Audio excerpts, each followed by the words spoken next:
Si Rademani meminta mereka bertingkah seperti anjing, mereka pun menggonggong, melolong, dan juga membuat cakaran. Dia minta bertingkah kayak monyet, ya udah mereka bertingkah juga tuh kayak monyet.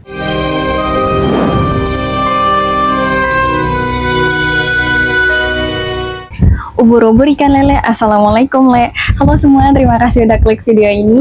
Le, kalian pernah nggak sih kayak dengar atau baca gitu ya berita yang gak masuk akal, tapi banyak juga yang percaya. Kayak ada orang yang ngaku nabi, yang bikin heran ada aja gitu yang percaya. Kayak berita tentang orang-orang masuk ke dalam goa yang dipercaya bisa tembus Mekah secara nalar, yang logis-logis aja gitu. Gak mungkin kan, herannya kok bisa ada yang percaya. Terus pasti muncul komen, oh wajar, STM rendah, gak berpendidikan, dan lain-lain. Nah, di kasus ini berbeda. Kenapa? Karena pengikut dari keyakinan semacam ini atau orang-orang yang percaya seorang dewi hidup dalam tubuh manusia diagungkan oleh ribuan orang, pengikutnya justru berasal dari kalangan orang-orang berpendidikan tinggi, kelas-kelas pengusaha besar, selebriti, aktor Bollywood, sampai perwira kepolisian.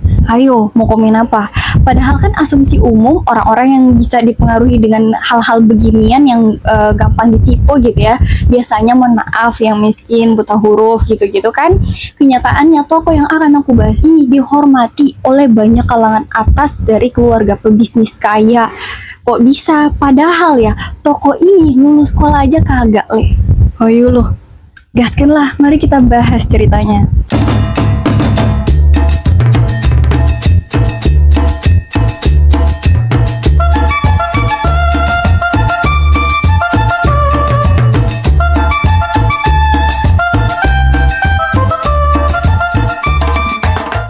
Tokoh ini bernama Radema. Ia adalah seorang wanita yang lahir pada 4 April 1965 di desa Dorangala, Gurdaspur, India Utara. Ia bernama asli Sukhvinder Kaur dan biasanya dipanggil Budia, Babu, bukan Babu ya, Babu, B-nya double pakai tasydid. Nah, Radema ini berasal dari keluarga menengah. Bapaknya bernama Sardar Ajit Singh, bekerja sebagai pegawai Dewan Listrik Negara bagian Punjab, sementara ibunya yang bernama Jolie Singh diketahui udah meninggal saat Radema masih kecil. Nah, Radema memiliki 2 saudara laki-laki bernama Sukhbir Singh dan Nirmal Singh. Diketahui ia sempat menempuh pendidikan tetapi nggak sampai selesai. Ia berhenti ketika berada di kelas 4 SD, namun beberapa sumber mengatakan bahwa Radema ini sekolahnya sampai kelas 10 atau kelas 1 SMA. Nah, dari kecil kehidupan Radema ini dijalani dengan normal-normal aja kayak anak kecil umumnya. Tetangganya ini bilang dia nggak pernah tuh nunjukin atau kayak mereka lihat ada tanda-tanda indikasi bahwa dia adalah makhluk suci, tuh nggak pernah. Cuman seperti anak-anak lain yang punya cita-cita jadi pilot, pengen jadi dokter gitu ya. Menurutku kalau hal-hal beginian wajar. Aku aja pas masih kecil, masih SD gitu, masih TK, di sekolah gitu ya, guru-guru pada nanya, siapa yang pengen jadi dokter? Terus pada angkat tangan, saya, ya kan? Kayak itu mah normal, biasa aja. Tetapi dalam kasus ini, respon yang bapaknya berikan sungguh di luar nalar, di luar prediksi BMKG le. Nah, pas masih kecil, Radema yang sering bertanya tentang jati dirinya, ya kan, ngomong, nanya gitu, saya ini sebenarnya siapa? Bapaknya yang sering ditanyain gitu le, malah berpikir lain. Ia kemudian memutuskan, bapaknya itu memutuskan untuk membawa Radema menemui seorang guru spiritual terkenal. Nah, ketemu nih, si guru itu kemudian bilang, Radema adalah inkarnasi Dewi alias Dewi dalam bentuk manusia.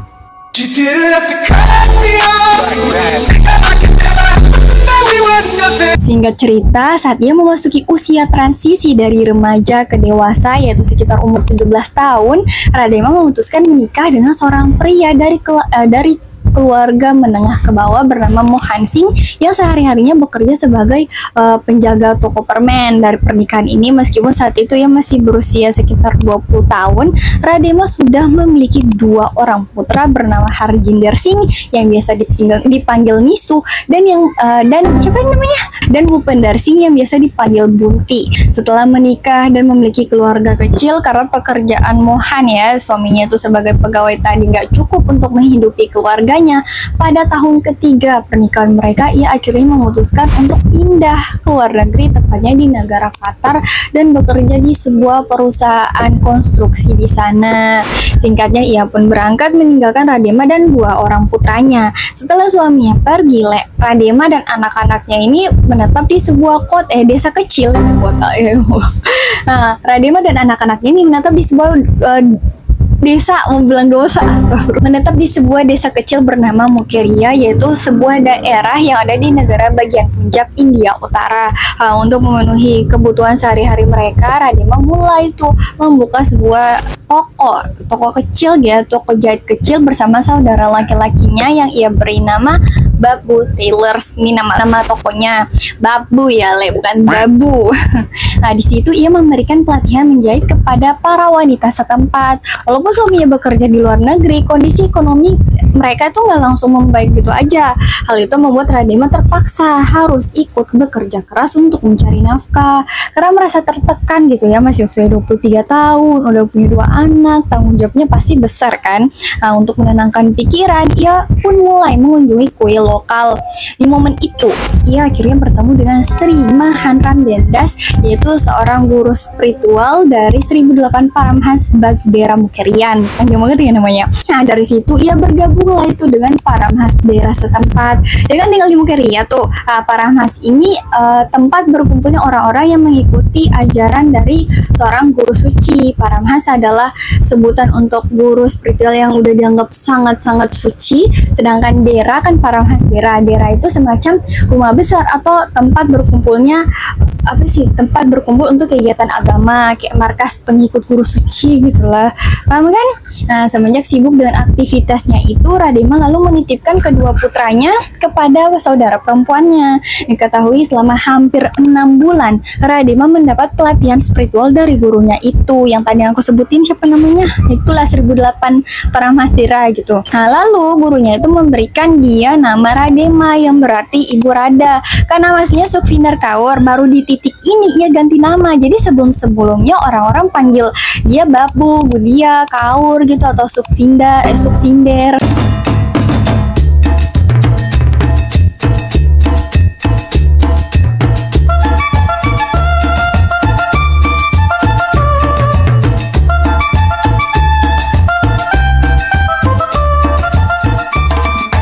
Kegiatannya di Paramhasdera itu kemudian menjadi rutinitasnya selama beberapa tahun, hingga pada suatu waktu dengan berpenampilan sederhana mengenakan gaun putih yang ia miliki, Radema mulai menghadiri acara-acara ibadah dengan mengaku sebagai orang suci. Dari sinilah sebuah berita mulai menyebar di desanya, di desa itu yang dia tempati dan desa-desa tetangga yang mengatakan jika Radema bisa memberikan mukjizat, kayak mereka itu kayak gosip-gosip pada menyebar, terus kayak itu Radema orang suci yang bisa menurunkan mukjizat dari langit loh, kayak bisa nyembuhin orang sakit parah, bisa nyembuhin orang mandul sampai punya anak, menyelamatkan bisnis dari kebangkrutan. Ia bahkan sampai mengklaim jika si Radema ini mengklaim dirinya memiliki kekuatan ilahi.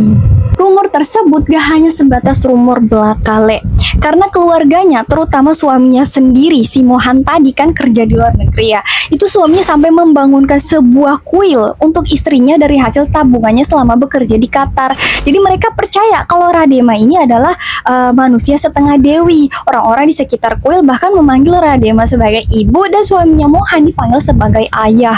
Di sisi lain, selain berita tentang mukjizat yang tersebar, beberapa sumber mengatakan jika Radema sebenarnya belajar ilmu hitam dan mempraktekannya kepada penduduk setempat.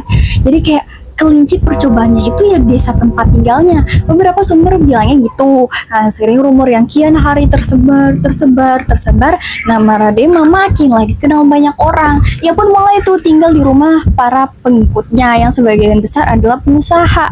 Hanya saja ia nggak menetap, tapi berpindah-pindah dari satu kota, pindah ke kota lain, pindah lagi ke kota lain, pindah lagi ke kota lain, sampai akhirnya ia tinggal di Mumbai, kota yang merupakan pusat bisnis India. Di sana Radema menghabiskan lebih dari 1 dekade. Bayangin, jadi dia tinggal di rumah seorang pengusaha kaya tajir melintir bernama Sanjeev Gupta, ini di Mumbai ya, seorang pengusaha besar asal Mumbai sekaligus seorang direktur dari sebuah perusahaan iklan gitu. Nah, si Radema ini bahkan menjadi duta merek Biro Periklanan Global yang dimiliki oleh Sanjeev Gupta selama hampir 12 tahun. Ketika ia tinggal di Mumbai itu, suami dan 2 putranya juga tuh ikut pindah ke sananya, nyusul dia. Kalau kalian bertanya-tanya, emang keluarga pengusaha itu nggak risih apa ya sampai 12 tahun rumahnya ditempati sama orang gitu, apalagi bawa keluarganya, suaminya, 2 anak-anaknya juga tinggal di sana? Jawabannya enggak, malah pengusaha itu ngerasa rumahnya terberkati karena kehadiran Radema yang tinggal di situ. Ingat gak, dulu penampilannya sederhana kan, cuma pakai gaun putih, layaknya penampilan para guru atau para pemuka agama. Gimana sih, tahu sendiri kan, yang pasti sederhana gitu, jarang banget ada yang pakai warna ngejreng. Nah, di sini justru sebaliknya, setelah namanya semakin tenar, Radema memutuskan untuk mengubah penampilannya, benar-benar berubah total 180 derajat, dari yang dulunya selalu memakai gaun putih sederhana, sekarang jadi sering memakai gaun pengantin merah mencolok bersulam tebal, makeup tebal, lipstick merah merona, dan tak lupa ia selalu memegang trisula emas. Ini tuh semacam senjata berbentuk tombak bermata 3 yang digunakan oleh Dewa Siwa dalam mitologi Hindu. Kenapa serba merah, Karena si Radema ini bilang kalau merah itu emang warna favoritnya. Mulai dari setiap ada acara doa, ruangannya, pakaian, kursi mobil, kamar, furnitur, lampu, sampai patung dirinya yang dibuat oleh pengikutnya semuanya berwarna merah. Nah, terus kalau bepergian, ia selalu tuh berpenampilan kayak gitu, serba merah. Kalau kemana-mana selalu ditemani sama 2 pengikut setianya bernama Chotima dan Talibaba. Pernah juga nih dia ditanya tentang penampilannya itu yang gak biasa. Dia jawab gini, "Saya senang mengenakan gaun indah dan lipstik merah seperti yang seharusnya dilakukan setiap perempuan yang sudah menikah. Tapi saya tidak terlalu suka riasan," kata Radema. Namun udah ngomong gitu, dia tetap aja tuh pakai makeup tebel. Jadi kayak kalimatnya kontradiktif dengan perilakunya. Waduh, semoga kita nggak kayak gitu ya, Kemarin ngomong begini, hari ini udah beda. Singkatnya, setelah tinggal di Mumbai selama 12 tahun itu, ia pun kembali ke desa Mukeria dan tinggal di sebuah rumah besar yang dibangun oleh kedua putranya. Meskipun begitu, hubungan Radema dengan keluarganya, yakni suami, anak-anak, dan menantu-menantunya gak sebatas hubungan keluarga biasa, melainkan Radema menganggap keluarganya adalah murid-muridnya. Suaminya dianggap sebagai murid. Kalau kalian bertanya-tanya, kok bisa sekaya itu, punya rumah gede? Iyalah, jelas emaknya sekarang kan terkenal, udah banyak pengikut, otomatis banyak koneksi dong. Dari koneksinya ini, kedua putranya akhirnya bisa menikah dengan keluarga pebisnis. Selain itu, ia juga mendapat privilege berupa sumbangan yang sangat besar dari ketenaran dan mukjizatnya. Suatu waktu Radema pernah nih, berkata, yang sebenarnya bernilai itu mukjizat. Kalau nggak ada, ya nggak ada yang nyumbang. Mukjizat terjadi dan mereka pun menyumbang, kata dia. Donasi hasil sumbangan itu diketahui dikelola oleh keluarganya dan lingkungan internal atau orang-orang dalam dari para pengikutnya. Salah satu contohnya adalah jika sebuah acara keagamaan Hindu dihadiri langsung oleh Radema, tarifnya udah ditetapin, yaitu sekitar 100 sampai 700 juta rupiah. Dari hasil pendapatannya itu, ia bahkan memiliki koleksi banyak mobil, termasuk mobil Jaguar hitam, perhiasan emas, berlian, dan mahkota. Dan ini gak cuman dia doang, tetapi gaya berpakaian pengikutnya juga ikut disorot. Orang-orang yang datang dan jadi pengikutnya gak kaleng-kaleng, Mereka ini berasal dari golongan kelas atas, dari kelas pengusaha pebisnis, aktor Bollywood, lulusan pendidikan tinggi, sampai ada lulusan Oxford yang jadi pengikutnya. Terus ada juga keluarga perwira polisi, semuanya datang nenteng-nenteng tas mewah yang merek-merek Louis Vuitton, Gucci, dan lain-lain. Mereka juga memakai perhiasan emas dan berlian. Saking percayanya, pada suatu waktu Radema meminta pengikut-pengikut terdekatnya untuk menirukan suara binatang. Para pengikutnya ini duduk di tanah, terus ngelingkarin Radema. Jadi Radema di tengah nih, terus mereka ngelingkarin gitu. Mereka menuruti permintaan Radema. Si Radema ini meminta mereka bertingkah seperti anjing, mereka pun menggonggong, melolong, dan juga membuat cakaran. Dia minta bertingkah kayak monyet, ya udah mereka bertingkah juga tuh kayak monyet. Saat menantunya yang bernama Megasing ditanya mengenai hal itu, ia justru mewajarkan perilaku tersebut dan menjelaskan Kami udah biasa melakukan hal ini. Hal ini adalah bentuk hiburan untuk sang dewi dan kami sangat senang melakukannya. Kepercayaan mereka ini udah sangat berakar sebab saat salah satu dari mereka ditanya apa yang diminta Radema dari para pengikutnya sampai kok bisa gitu ya sepercaya itu. Nah, wanita tersebut menjawab nggak ada. Radema nggak minta apapun, tapi si Radema ini selalu bilang, ketika kamu datang kepadaku, datanglah dengan hati yang terbuka dan keyakinan. Nah, pengikutnya ini jelasin, saya telah melihatnya. Ketika orang-orang datang dengan niat meyakini, Radema melakukan mukjizat untuk mereka. Dan sebaliknya, ada juga orang-orang yang datang untuk memuji kekuatan Radema dan mereka tidak akan melihat langsung mukjizat itu. Jadi sesuai pikiran, kalau emang mereka niat datang emang karena yakin, ya mereka bakal lihat mukjizat itu. Kalau nggak yakin, cuman nguji-nguji doang, ah bener nggak ini? Itu nggak bakal lihat, kata si pengikutnya ini. Nah, berbeda dengan tokoh agama umumnya, Radema ini lebih menyukai malam hari. Dia nggak suka pagi hari dan nggak suka ngasih ceramah panjang-panjang. Nah, pernah nih ya, saat sebuah acara doa dilakukan, sorot matanya terlihat begitu tajam. Pada satu momen mukanya kelihatan senang, tiba-tiba jadi marah. Kemarahannya lalu seolah-olah secara misterius berpindah ke muridnya yang kemudian terlihat mengalami kesurupan. Tubuh perempuan itu menggeliat di lantai dan ruangan pun mendadak senyap. Namun beberapa menit kemudian, setelah para pengikut Radema mendesaknya untuk memberikan pengampunan, sebuah lagu Bollywood populer diputar dan Radema mulai tuh menari tanda bahwa keadaan sudah membaik kembali. Selain kejadian mistis tersebut, karisma Radema semakin dipercaya banyak orang karena beberapa pengikutnya secara vokal menceritakan pengalaman-pengalaman mereka. Ada seorang wanita yang bersaksi saat suaminya sakit dirawat di rumah sakit setelah serangan jantung, Radema memulihkannya dengan darah dari mulutnya. Dari mulut si Radema itu kan keluar darah. Darahnya lalu dioleskan ke si istrinya sambil mengucapkan, tidak akan terjadi hal buruk, suamimu akan sembuh. Sambil dioles tuh pakai darah dari mulut. Pengakuan sejumlah pengikut Radema meyakini jika lidah Radema yang berdarah terjadi akibat dari kekuatan ilahi. Ketika namanya berada di puncak ketenaran, pada Agustus 2015, Nikki Gupta, seorang ibu rumah tangga berusia 32 tahun dari Borivali, Mumbai, mengajukan pengaduan terhadap suaminya, Nakul Gupta, dan keluarganya. Ingat gak, Le? Tadi sempat aku singgung kan selama 12 tahun ia pernah tinggal di rumah seorang pengusaha besar yang ada di Mumbai bernama Sanjeev Gupta. Menantu dari Sanjeev Gupta bernama Nikki Gupta menuduh bahwa Radema sudah menghasut suaminya dan mertuanya si Sanjeev Gupta ini untuk menuntut mahar dalam jumlah yang fantastis.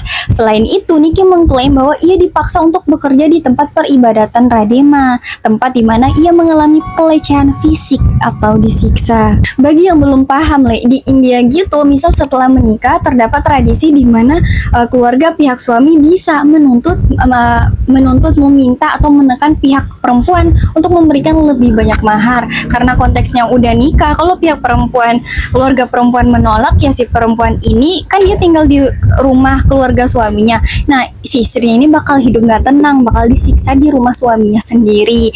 Di India, hal-hal seperti ini merupakan bentuk tindakan kriminal. Makanya dilaporin lah itu sama menantunya. Nah, diketahui saat Radema tinggal di Mumbai di rumah keluarga Gupta, ia dianggap sebagai ibu sekaligus pengambil keputusan di rumah itu. Kalau ada yang mau keluar harus izin dulu tuh, minta izin sama dia. Setelah laporan itu dilayangkan kepadanya, Radema mengajukan permohonan jaminan antisipatif, tetapi permohonannya ini ditolak oleh kepolisian pada 13 Agustus 2015. Selain skandal itu, Le, masih di tahun yang sama, laporan lain masuk lagi. Kali ini berasal dari seorang aktris televisi bernama Dolly Bindra. Ia melaporkan jika Radema sering menghadiri pesta yang diadakan oleh pengikutnya, di mana perempuan-perempuan yang hadir dieksploitasi secara seksual. Ia juga menuduh bahwa Radema dan para pengikutnya telah melakukan pelecehan seksual kepadanya. Dalam pengaduan itu, Bindra mengklaim bahwa Radema memaksanya untuk bersikap secara intim dengan para pengikut laki-lakinya selama pertemuan doa. Sebuah situasi yang ia anggap gak pantas, kesannya kayak gak senonoh dan jauh dari kesan spiritual. Bindra gak berhenti di situ aja, Le. Ia juga mengungkap tuduhan lain jika Radema diduga kerap mengintimidasi pengikutnya dan terlibat terlibat dalam apa ya, pokoknya istilahnya itu kayak voyeurisme atau sebuah perilaku menyimpang di mana seseorang merasa terangsang atau puas dengan mengintip orang lain secara diam-diam, misal saat berganti pakaian atau situasi privasi orang lain. Selain laporan sebelumnya, Bindra juga mengajukan laporan di Chandigarh menuduh bahwa pada tahun 2014 Radema mengundangnya ke sebuah acara di kediaman seorang mantan perwira polisi Punjab. Nah, di sana Bindra mengaku pernah diminta oleh Radema untuk berhubungan dengan salah satu pengikutnya. Gak cuma itu, menurutnya para pengikut Radema ini baik pria ataupun wanita ikut terlibat dalam perilaku gak pantas ya. Untungnya saat itu ia berhasil kabur dari situasi tersebut. Di tengah hiruk pikuk dua berita terkait mahar dan eksploitasi yang menghebohkan publik, muncul insiden baru yang membuat namanya semakin kontroversi, yaitu kejadian di mana situs resmi mereka diretas oleh seorang hacker yang mengaku bernama Santia Haksor. Di situs itu, ia mengunggah sejumlah foto Radema yang mengenakan rok mini merah dan sepatu bot. Foto-foto itu diduga diambil di Dubai, serta beberapa gambar yang diduga menunjukkan dirinya memeluk dua pria. Hal itu membuat publik menganggap foto-foto tersebut tidak sesuai dengan citra seorang pemimpin spiritual. Hacker itu juga meninggalkan pesan bertuliskan "Stop fooling innocent people" atau dalam bahasa Indonesia berarti berhenti membodoh-bodohi orang. Selain kasus-kasus yang tadi udah aku sebutin, pada tahun 2014 Radema juga dikaitkan dengan kasus keluarga di Gujarat yang mengarah pada penyelidikan hukum atas dugaan keterlibatannya dalam insiden tersebut. Di sisi lain, meskipun terdapat pengikut yang secara membabi buta mempercayainya, terdapat juga beberapa mantan pengikut Radema yang mengatakan bahwa prediksinya tidak berhasil. Jadi kayak mereka datang terus Radema meramalkan sesuatu tapi itu nggak kebukti. Mereka bahkan menuduh ramalan Radema menyebabkan kerugian. Pada bulan Agustus 2015 saat banyak orang sedang membicarakannya, Radema secara kontroversial berpakaian seperti Dewi Durga dan menyatakan dirinya sebagai reinkarnasi Dewi.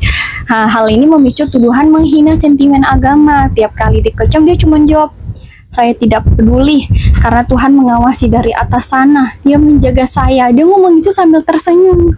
Sampai saat itu banyak tuntutan yang sudah dilayangkan kepadanya. Di tengah situasi memanas, para pendukungnya juga dituduh melakukan penyerangan di banyak kota yang ada di India. Pada tahun 2017, Akhil Bharatiya Akhara Parisad atau yang disingkat ABAP atau sebuah organisasi tinggi yang mewakili 13 kelompok monastik Hindu di India secara resmi memasukkan nama Radema ke dalam 14 nama daftar hitam dewa palsu karena mempromosikan iman buta.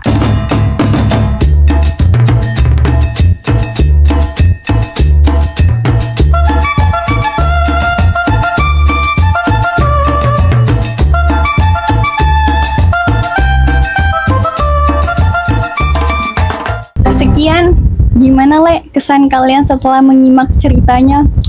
Kok bisa ya keluarga pebisnis dengan latar pendidikan tinggi bisa percaya? Atau kalian tim yang percaya kalau Radema ini jangan-jangan pakai ilmu hitam? Atau jangan-jangan orang-orang udah dimanipulasi sama dia ya? Nih aku baca-baca komenan netizen ya, ada yang nyeletuk, ternyata bisnis agama emang menjanjikan ya. Ya jelas lebih cuan daripada jualan NFT. Apakah dia juga jual air berkah? Lah, tinggal dikemas, kasih label air dari dimensi lain, langsung laku keras tuh. Coba dah. Ada juga yang komen, ini mah cocok jadi istrinya Walid. Aku jadi inget video ini deh. Boleh nak nimi boleh.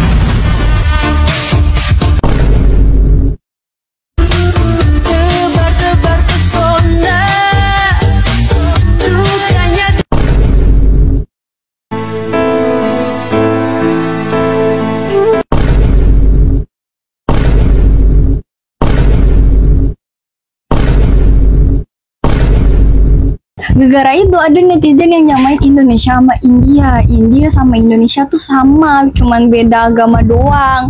Nah ini ada videonya, coba deh kalian nonton. Apakah Indonesia dan India beneran sama? Atau jangan-jangan Radema terinspirasi dari kisah nyata di Konoha? Konspirasi macam apa ini?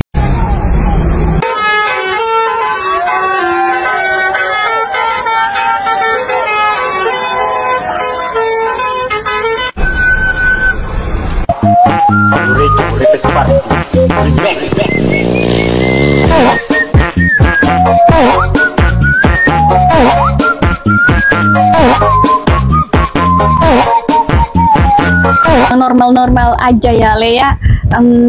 Itu aja sih ceritanya. Kalau kalian punya cerita menarik atau pengen aku bahas apa gitu, komen aja ya, atau bisa juga kirim ke emailku yang ada di description channel ini. Terima kasih udah nonton, sampai ketemu di video selanjutnya. Dah, assalamualaikum.